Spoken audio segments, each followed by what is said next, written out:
Lompat, lompat, lompat kakak lompat, lompat melompat ke dalam kolam. Berenang-renang, bersukaria sambil menyanyi. Lompat, lompat, lompat kakak lompat, lompat, lompat, lompat. Maman, maman, maman, dis, tu me racontes une histoire.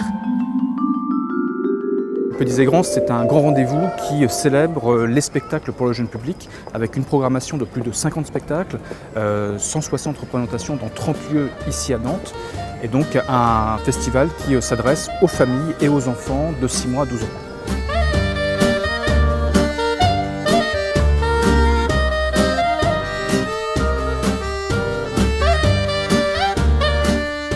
Le festival se positionne sur sa diversité en fait. Il y a une diversité de propositions très riche de cirque, de marionnettes, de théâtre, de danse, dans tous les domaines. Il est porteur de valeurs, de convictions, ces convictions que nous partageons, qui sont de porter plus haut la parole des artistes et de permettre surtout aux plus jeunes d'accéder à des propositions de spectacle. Cette année, il y avait 3 grandes nouveautés. D'une part, pour la première fois, une grande tournée avec l'ensemble des crèches des multi-accueils petite enfance municipaux de Nantes.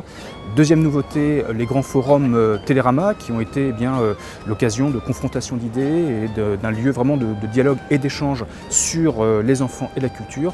Et troisième grande nouveauté, c'était l'accueil de nombreux professionnels étrangers, européens mais également du reste du monde, dans le cadre d'une opération qui était baptisée le Focus Jeune Public et qui permettait donc à ces professionnels étrangers de découvrir le travail d'équipes artistiques françaises.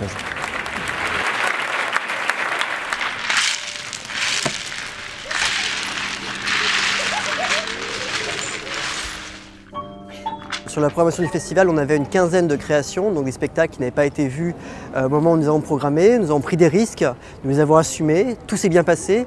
Les spectacles ont rencontré un vrai public avec un retour très intéressant pour les artistes.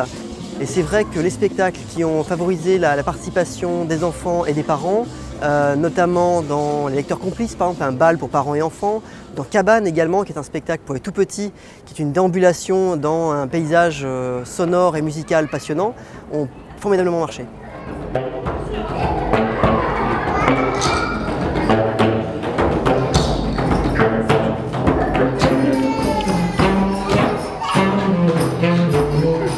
Je pense que ce qui reste dans les familles, c'est à la fois un grand moment de bonheur partagé ensemble, dans la découverte des propositions artistiques, des spectacles, et puis je dirais aussi peut-être le regard que les parents portent sur leur enfant.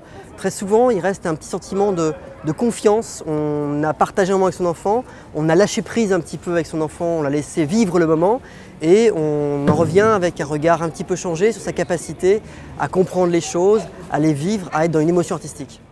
Le festival était vraiment conçu comme une grande aventure sensible et artistique à destination des enfants et des familles. Le succès de notre deuxième édition nous engage à aller encore plus loin pour développer ce festival, développer notamment les spectacles pour les tout petits et puis conforter aussi la position du festival sur un plan local à Nantes mais aussi sur un plan national.